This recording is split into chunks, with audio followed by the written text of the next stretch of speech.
Magandang umaga! Kumusta po? Narito po ulit ang update natin para sa lagay ng ating panahon.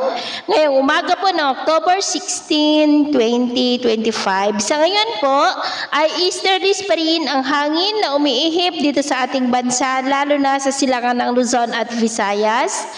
At may sama ng panahon pa rin na ating binabantayan na nasa labas ng ating area of responsibility at nasa layo po ngayon ng 1,630 km east ng Sorsogon na kumikilos pa-west, northwestward at posible na yan na papasok sa ating area of responsibility ngayong araw hanggang bukas po at kung ganap na yan na bagyo habang nasa loob ng PAR. Sa datos po ng Pag-asa ay tatawagin na sa local name na Bagyong Ramil na banta po dyan sa may extreme Northern Luzon at maging dito po sa Northern Luzon, kaya atin lamang babantayan yan dahil marami pa ang mga biglaang pagbabago lalo na at nandyan pa sa karagatan.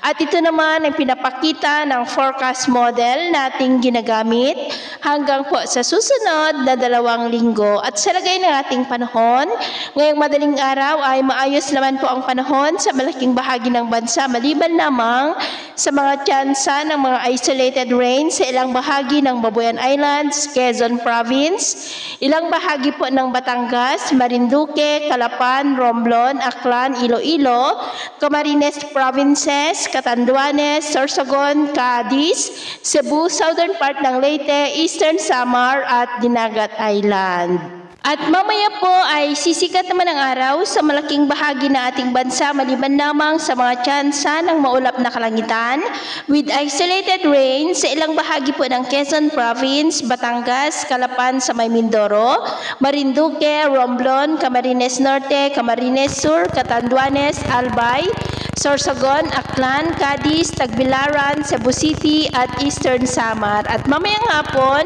mas maraming lugar po ulit ang makakaranas ng mas maulap na kalangitan with isolated rains. Kaya kung lalabas po tayo sa ating mga tahanan, ugaliin lamang natin lagi ang magdala ng kahit anong panangga natin sa init ng araw at protection na rin po sa mga biglaang buhos ng ulan.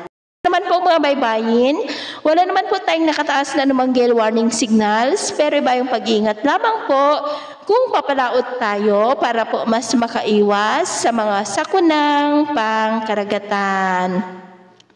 So, ito po ang latest update natin sa araw na ito. At ako pumuli si James na nagsasabing sa kahit na pagsubok po na darating sa ating buhay, huwag na huwag po tayong mawawalan ng pag-asa. Thank you and God bless!